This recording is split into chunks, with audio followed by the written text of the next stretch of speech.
Good morning from Lowell, Indiana. I just want to say how humbling it is to have the opportunity to speak on behalf of Automotive Seminars. And today we're going to be going through a case study on a 2019 Land Rover that was brought to me by a referral from a friend that I had met at Vision. And so just a shout out to Joe. Thank you very much for the opportunity to get a vehicle in a shop and fix this vehicle for him. And there's nothing super fancy about this case study, and in means of technical information, but this case study is tailored towards the younger audience that maybe doesn't have a diagnostic routine or is struggling to find a way to go about their day in effort to fix a vehicle that's in front of them. So as we go through this case study, there's going to be some documents in here that have kind of been battlefield tested and are hopefully going to inspire the audience here to, if you don't have a diagnostic routine, get one, modify one, make one, adapt one, use this one, get something in place so that way you can flow through the diagnostic process and ultimately fix the car and give it back to the customer. So without further ado, let's get started. So I have a picture of the vehicle here. Like I said before, it is a 2019 Land Rover Range Rover Sport. It hosts a 3-liter turbocharged and supercharged engine, which has been the first for me. I've never had one of these vehicles in the shop, and when I opened the hood, I was extremely overwhelmed by how much was going on in the car. So I decided to give you guys some Google information that I was able to find about the vehicle, and that's coming here on our next slide. So one of the most impressive things that I thought was that it does feature an electronic supercharger. So this supercharger is driven off of a mild hybrid 48-volt battery. This is a single phase, so it has a power and a ground, two big, I believe it's blue cabling, if I'm not mistaken. And when I saw this, I was really taken back. I did have the opportunity to drive this thing, and I was incredibly impressed on how much power it has for such a big and heavy vehicle. And so when I get new vehicles in a shop that I'm not familiar with, of course I'm nervous and anxious because I haven't done any research. I am still in the field fixing and diagnosing and repairing vehicles. So when vehicles come in a shop, most of the time I don't have the ability to prep myself for what's happening. So a vehicle comes in the shop, we start our customers off with what's called an initial vehicle inspection. That gives a technician about an hour to try and figure out what's going on with it. And towards the end of that hour, we make a recommendation to the customer. If we have tested a component and we believe that it's faulty, we'll make that recommendation and or we will sell pinpoint testing. And so it's kind of up to the customer on how they want to proceed. If something's super common and we have evidence to support replacing that component, they get to have the choice between, do we want to spend more diagnostic time or is the parts replacement more effective for the customer? So it's ultimately it's up to them. So with that being stated, I wanted to come to the table here with a process. This is something that has been battle tested in our shop, and it was put together between myself and the owner over the years. And each one of these things that I have on the screen here represents something ultimately that was mistaken. A mistake was made in the diagnostic process. Something wasn't evaluated properly. And because of that, a lot of time and energy was lost. So it might be the case that, when we go through this list, I think that checking for blown fuses is a really good diagnostic step in that hour time frame because we've all been in a diagnosis where maybe we're 3 hours into the vehicle and we're running back to a fuse panel that's easy to access, and we found a blown fuse. So right off the bat, checking for fuses is something that I would like to get out of the way. And obviously, there's limitations to this. So when we're working on European vehicles, which I have the unfortunate, maybe fortunate opportunity to work on. some of these fuse panels are not easily accessible. So they might take maybe an hour just to get to the fuse panel. So, of course, we have to weigh our time and factor that into the equation of what are we going to be able to do in that 1 hour diagnostic. But I'm going to run through the list. And so the first step is to ultimately confirm the concern.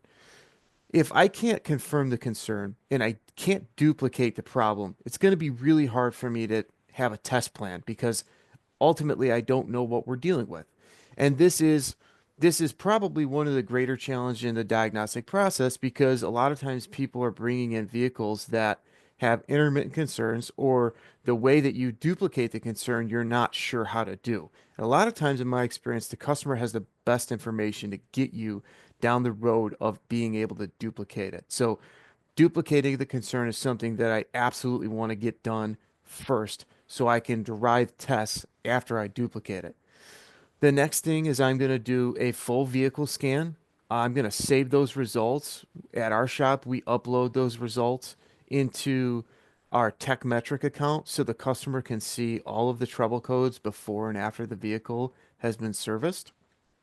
And I think this creates a level of professionalism and accountability. So, unfortunately, I've also been part of a situation where, many situations where the customer thinks that we broke something on their vehicle, completely unrelated to the vehicle repair that was performed in the shop, and doing a full vehicle scan and saving those results before you touch the car with a date and time stamp is incredibly effective and it can really get you out of trouble, especially legal trouble if it does escalate to that, which I hope it doesn't, but it happens. So, with that being stated, the next thing that we want to accomplish on this list is doing a complete visual inspection of all of the systems that are involved in setting the code that you're troubleshooting or the symptom.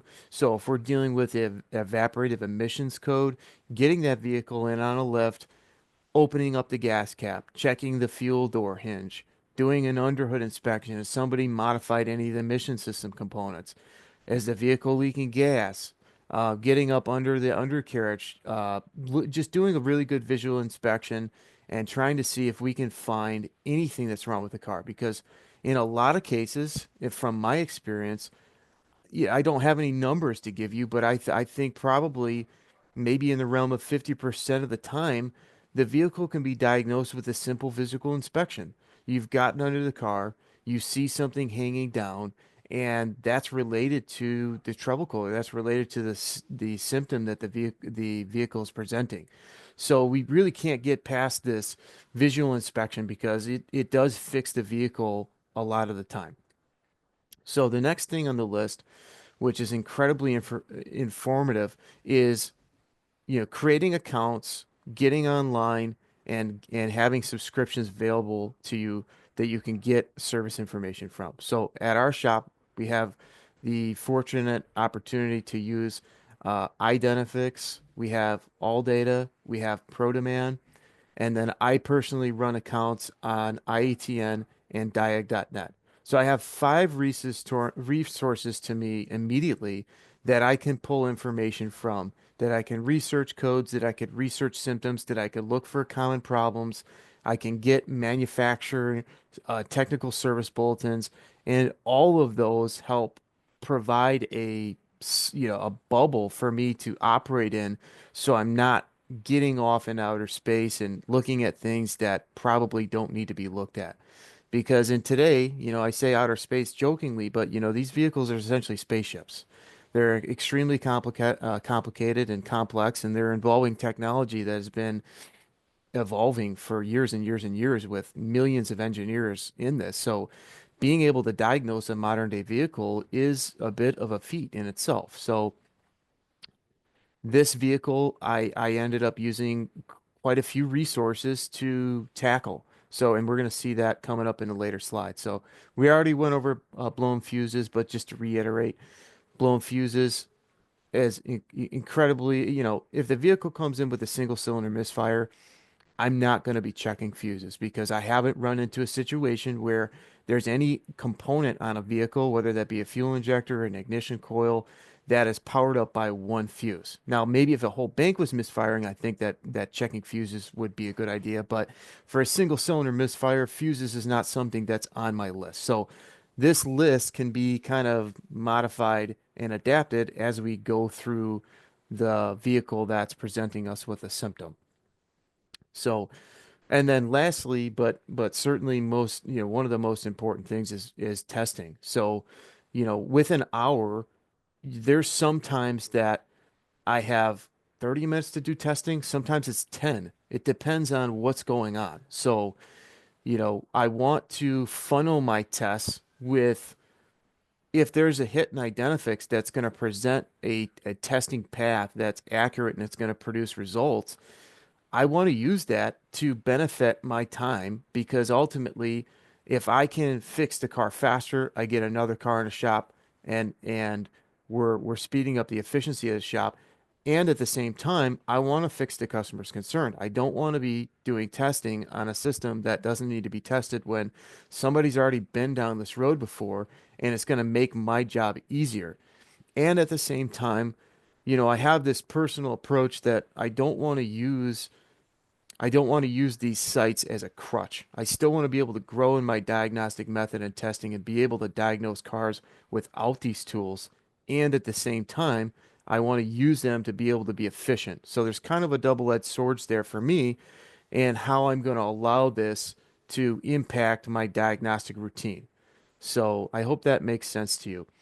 The next thing is not so much important. This is kind of specific, but if it does help you in your shop, I'm going to share it with you. So we kind of have this system in place that if the technician that has received the work can't get through the ticket, we're going to give it to somebody else. And it's kind of on the responsibility of the technician to humble themselves and say, you know what, this is above my level of expertise. I'm going to give this to somebody else. And we try not to give tickets to techs that certainly don't have that, unless it's slow and the tech wants to get in the mud and wants to learn and evolve, then we're all for that. We want to grow our shop culture and our technicians and grow them into what they want to achieve. And at the same time, we also want to get the vehicle through the shop and get it accurately diagnosed. So that's kind of the process that we have for our shop. This is something that I try to really really follow because I when I choose to not follow this process, I usually bites me in the butt. So that's what we got going on. So we're gonna get to the next slide. So for this vehicle, I am choosing to use a very inexpensive tool. This is made by TopDon. This is called the Top Scan Pro, and I am here to support AES Wave like a lot of other instructors are. They're a great company. They provide incredible support. They're very friendly. I see them every year at Vision, and they buy us dinner, and they don't ask for anything in return other than promote the company and so specifically. What I love about this tool is it's inexpensive. So if you're new to the ball game, you're just getting into the diagnostic world, I am surprised every day on how much this tool can accomplish.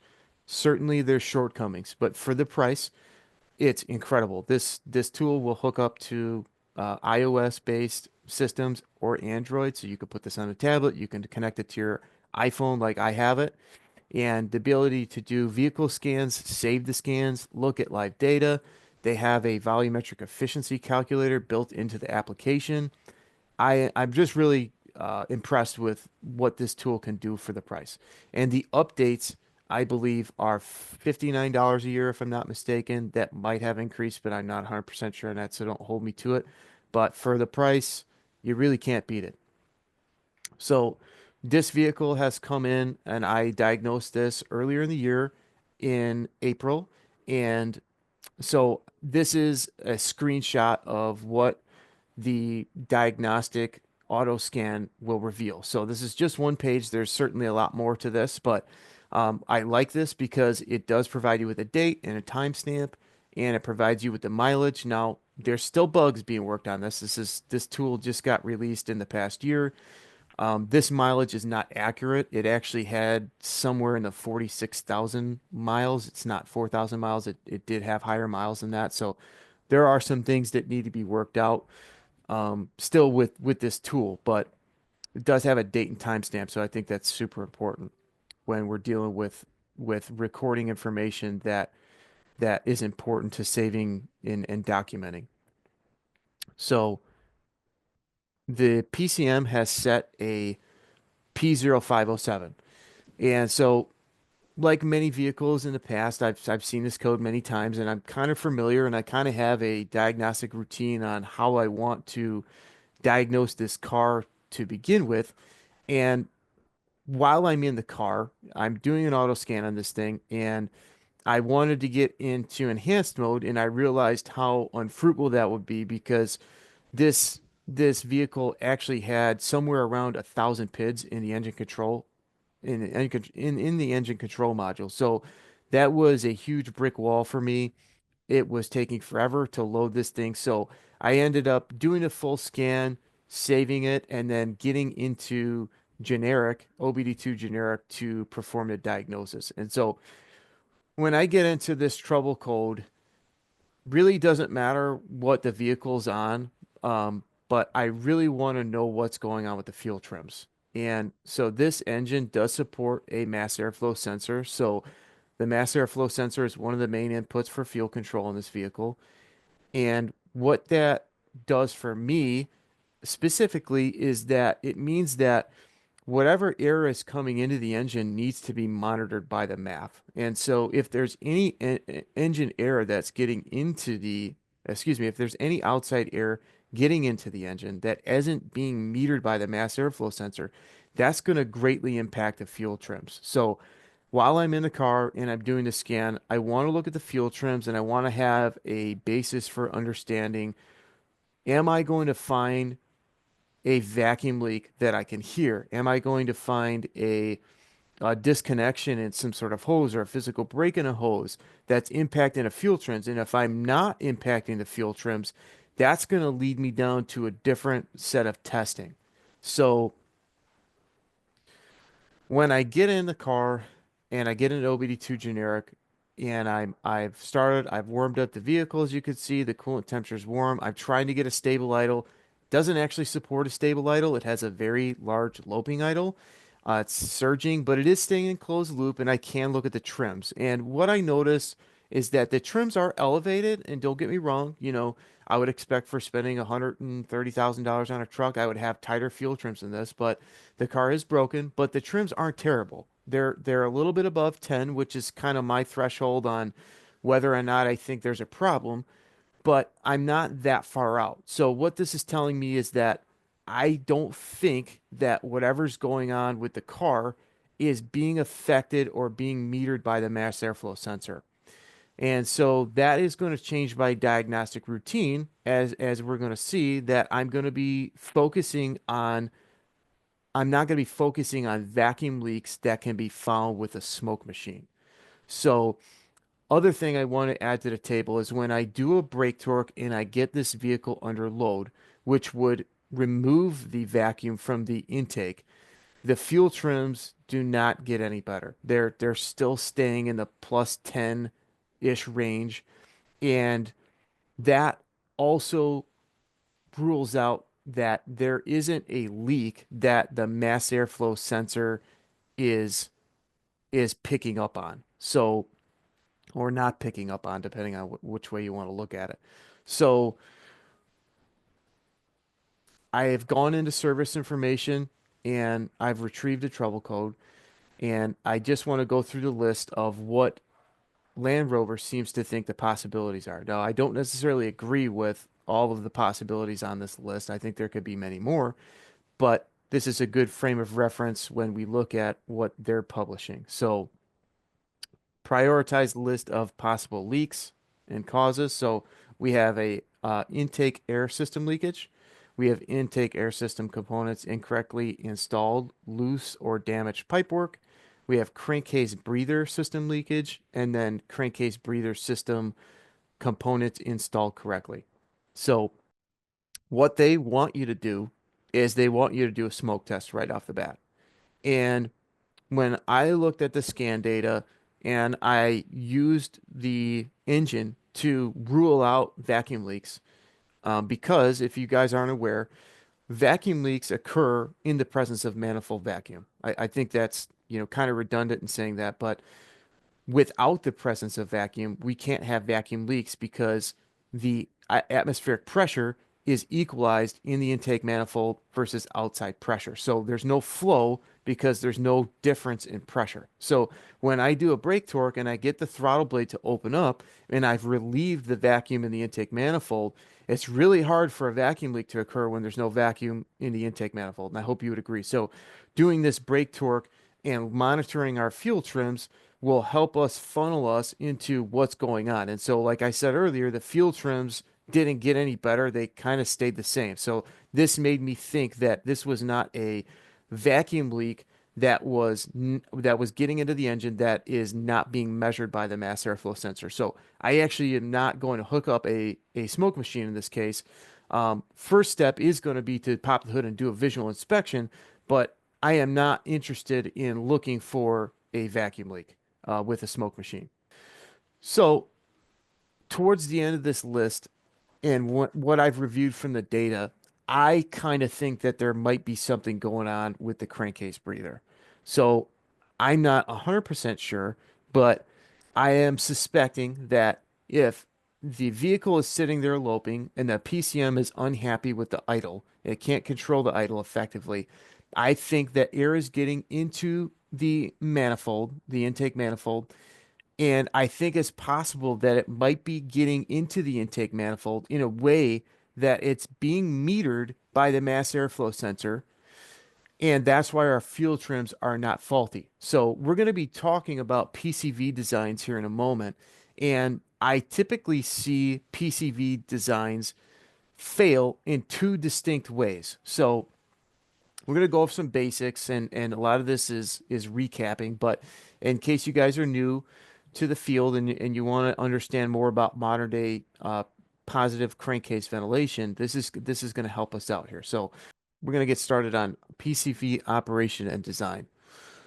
Some of the main purposes I have listed in some points as you can see on the screen. So when an engine is combusting, we have blow-by gases that are getting past the piston rings and into the crankcase. And those come out in the form of hydrocarbons and other emissions. So we want to be able to scavenge those emissions and burn them back in the engine to lower our carbon footprint. So the other thing that we want to do is we want to be able to vent positive pressures that are being built in the crankcase to prevent oil leaks from starting. So if everybody could imagine us having a sealed system and then an explosion happening in that system, we would imagine that the pressure in that system would force things out. And that's exactly what will happen in an internal combustion engine if you don't have the ability to vent these blow-by gases in a manner. So oil will start to leak from seals if you don't have the ability to vent that pressure in the crankcase.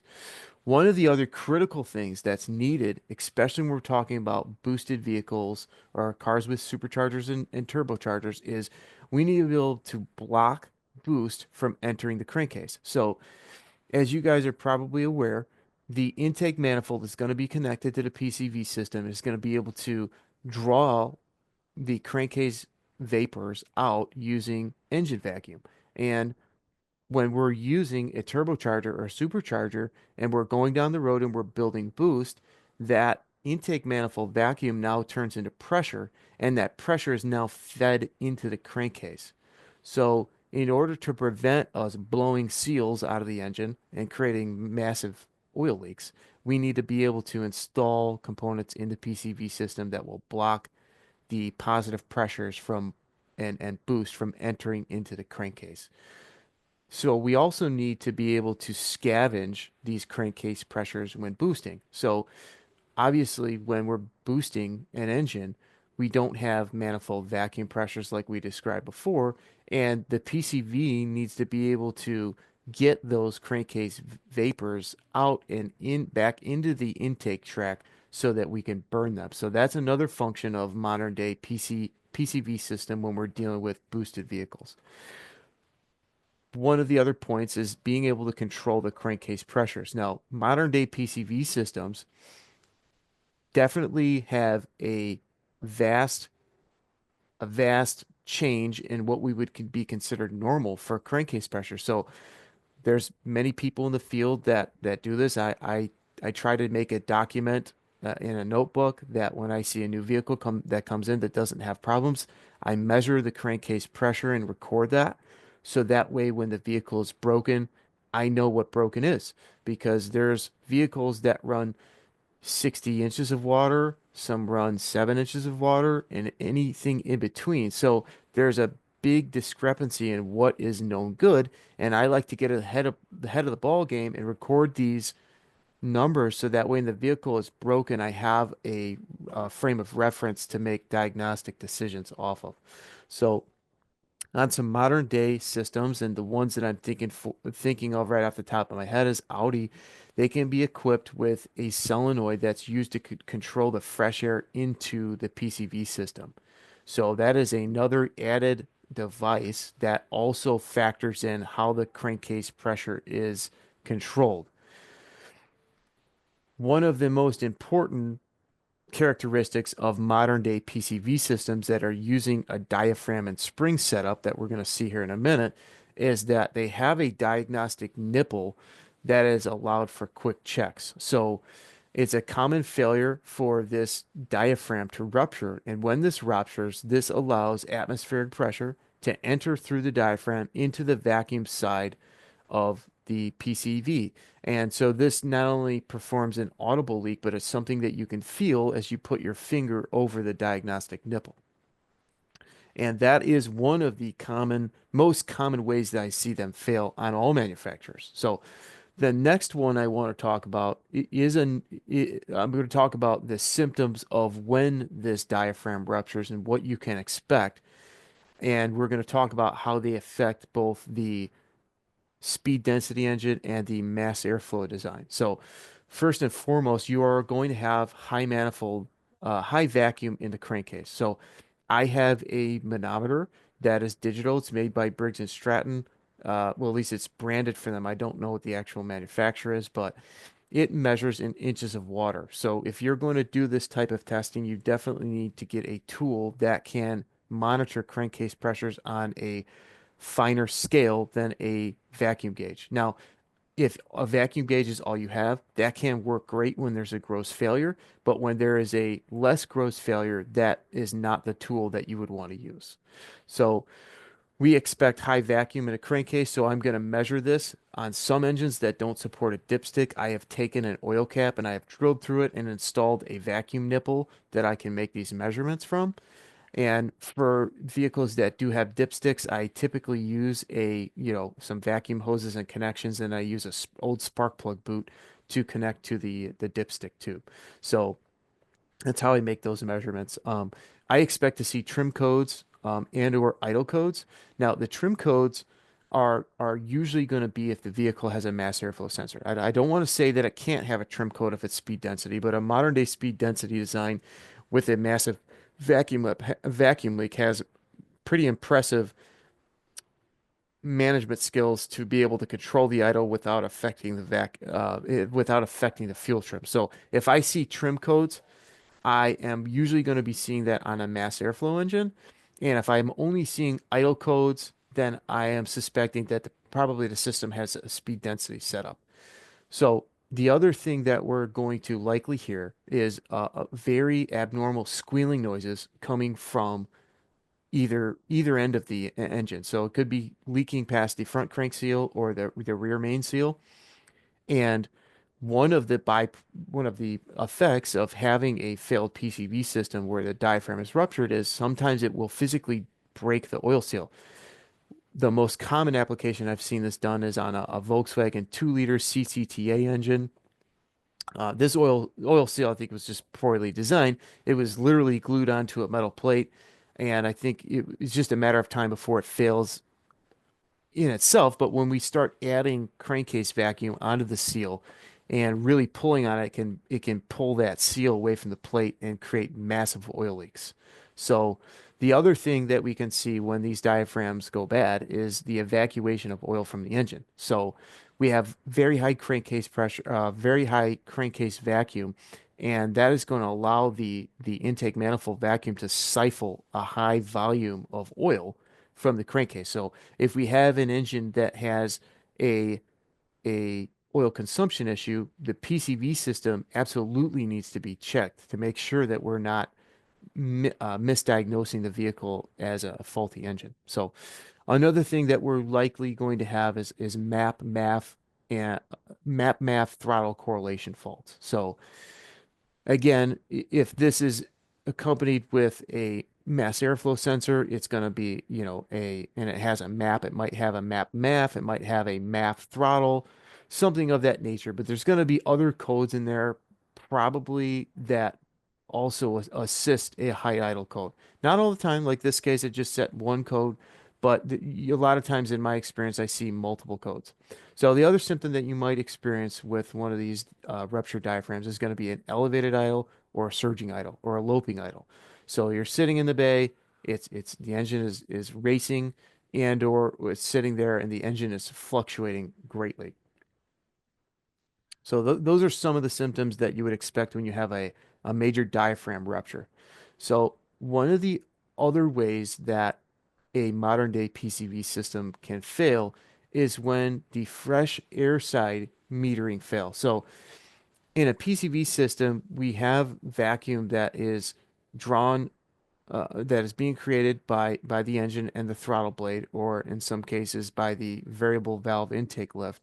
And that manifold vacuum is going to be applied to the PCV system, be able to draft those hydrocarbons out of the crankcase. And at the same time, we need to control the rate at how much fresh air is entering into the PCV. So if there's a restriction in the fresh air side, that would increase the vacuum in the crankcase. If there is not a restriction in the fresh air side, that would lower the amount of vacuum in the crankcase. So these these failures of how the PCV fails in a way that affects the fresh air side typically do not affect the fuel trims. So that's one of my points here. Um, and the reason being is that if we are drawing fresh air into a PCV system and that PCV system fresh air inlet is connected to the air inlet of a turbocharger or the engine, the mass airflow sensor is going to be upstream of that in a way that as air is rapidly entering in the fresh air side of that system, it's still being metered by the mass airflow sensor. So in that case, we are unlikely to have impacted fuel trims. So we might have a high loping idle. We might have map throttle correlation faults. Most likely, we're going to have idle codes. And something that has been in my experience is that the crankcase pressure is likely not going to be affected significantly. I don't want to say at all. There probably is some truth that it will be affected because as we allow more or less air to enter into the fresh air side, that does affect the pressure. But in terms of gross failure, like you would see with a ruptured diaphragm on the vacuum side, that is not the case in my experience. So I don't see the crankcase pressures being affected. And in this case, I did make a measurement on this vehicle, and I didn't have known good to compare to, but I did not see a difference before and after the vehicle was fixed. So, and we might have normal drivability. So sometimes that's not true. In this case, for my Land Rover, it was not true. I have seen Volkswagen and Audi products that have completely normal drivability when this type of fault occurs. So now that we've kind of gotten a overview on the PCV system and how different components that fail in them can affect the drivability, we are going to do some research on this code. So my first stop is Identifix, and I've put the code in Identifix, and I have not. There's nothing in Identifix when I did the search. So one of the other resources that I have is Diag.net. That's a new diagnostic platform, and it is phenomenal. There's a ton of talent on there, very highly educated and trained technicians that love to help other people. And so I put that code into my diag.net search screen, and what I got was this post. And so as I was reading through the post, this vehicle came in for something completely unrelated, and the vehicle broke in the shop, which, I hate to say it, but I have been in that situation on a Land Rover more times than I can count. And so I have some empathy with this technician that was doing a coolant leak repair and then developed a surging idle and a high idle code. So I've been down that road before, but nonetheless, I'm reading through the comments, and somebody has posted a screenshot of their Topics account. So they took the VIN from the vehicle that this gentleman was speaking about, and as you can see in the top right hand corner here, the vehicle has an outstanding campaign. So this is a recall that was performed, that needs to be performed by the dealer, and it has not been done yet. So when the vehicle says outstanding campaign, excuse me for the slide bump, um, we know that the dealership has not performed it. So that's really important in a diagnostic process, because if the vehicle has an open recall and the evidence that I have suggests that it does need a recall, I don't want the customer to have to pay for this. I'm going to ship the customer to the dealer and see if they can get this fixed under warranty. So I'm getting into the recall here, and as you can see on both the donor vehicle that was from Diag.net and my vehicle, it should fit under the recall action. Now, I've read through this multiple times and I do not see a VIN break. It doesn't really appear that there's too much describing why or how the vehicle falls into the recall, but I suspect that my vehicle that I'm working on should have had this recall done, or it should be open. So I am reading as to what is actually going on that has prompted the manufacturer to have this recall.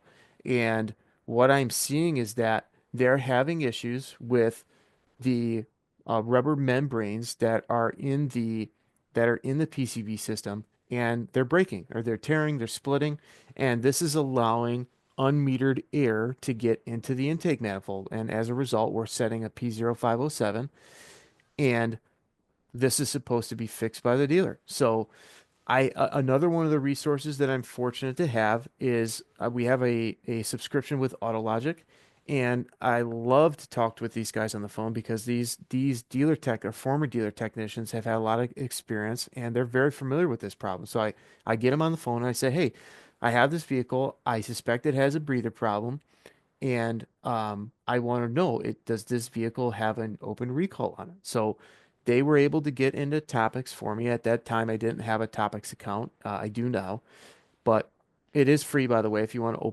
open a Topics account, you don't have to pay to look to see if there's any recalls out for this vehicle. But what they told me is that they can't see whether or not this campaign is done, but the campaign does not exist on this vehicle.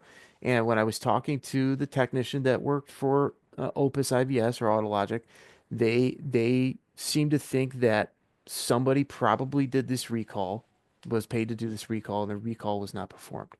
That's kind of what their opinion was, and they highly suggested that I do some investigatory work to look into seeing if this repair had been performed or not. So, um, based on the fact that it should have been done, based on what the recall letter says, and it doesn't have an outstanding campaign. The only one that's available for this VIN is something to do with a module update for the hybrid battery. So I have on screen the overview of what this PCV assembly looks like on this Range Rover. And what we can see is that on the back side of this, there is a large diaphragm, and that is the diaphragm that will offer a diagnostic nipple when and where that diaphragm fails. We will have a vacuum leak that will be external, so atmospheric pressure will be allowed to enter in through the ruptured diaphragm and then into the vacuum system on this and affect the fuel trims, because it is not going to be monitored by the mass airflow sensor. So The other way that this thing can fail is that there are two hose fittings on either end of this breather box. One of those hose fittings is going to go to the intake manifold, and the other one is going to go to the fresh air side of the turbocharger or the air inlet to the turbocharger. So the other way in which this thing can fail that would affect the idle but not affect the fuel trims would be failing through one of these two ports or inside the box that has to do with the flow of air through these two systems. So I've obtained the service part number for this PCV valve assembly, and what I can see is that and what I heard from Opus is that they've updated the colors. So the colors are orange from the factory. And when you buy the updated service kit, the small little O-rings that are above or below the cap and the rubber, red rubber diaphragm, the smaller ones are black, and those were originally orange. So that's a huge hint when you're doing a visual inspection on the system to figure out if this system has been updated with the most current parts available. So of course, my next step is to do a visual inspection. And before I disconnected these hoses, I of course checked the diagnostic nipple on the larger diaphragm, and that was not pulling any vacuum. So I knew that system was sealed. However, when I pulled the fresh air inlet off of the PCV system and I stuck a light and a mirror in there, I could see that the diaphragm was in fact blown out, and there's a huge gap that you can see in that picture. So here are the updated parts next to the old damaged part, and obviously they're made out of different material, they're different color.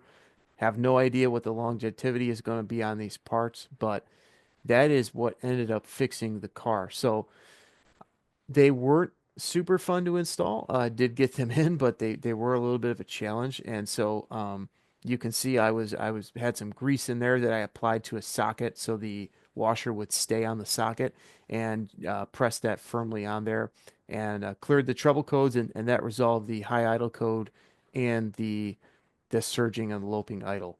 So I want to go back here into the slide and just talk about this diagnostic process one more time. So, because this process is super important, and nothing, if I just followed the process and I didn't have specific knowledge on using fuel trims, I still could have fixed this car. So obviously we confirmed the concern. The vehicle was a loping idle, the check engine light was illuminated. I did a full vehicle scan that led me to a trouble code of a high idle fault. I was able to find recalls and TSBs by using Diag.net, which led me to finding the actual recall and the issues that were affecting this vehicle. Obviously, I did not check blown fuses because this was not applicable for this diagnosis, but I was able to do some testing, and that testing was able to funnel me in a way that doing a smoke test would have been a waste of time. So having that specific knowledge did help me in this case study. And at the same time, it wouldn't have been necessary. You could have got through this just by following this procedure. So I hope that you guys all enjoyed and took something positive away from this. And until the next time, thank you so much.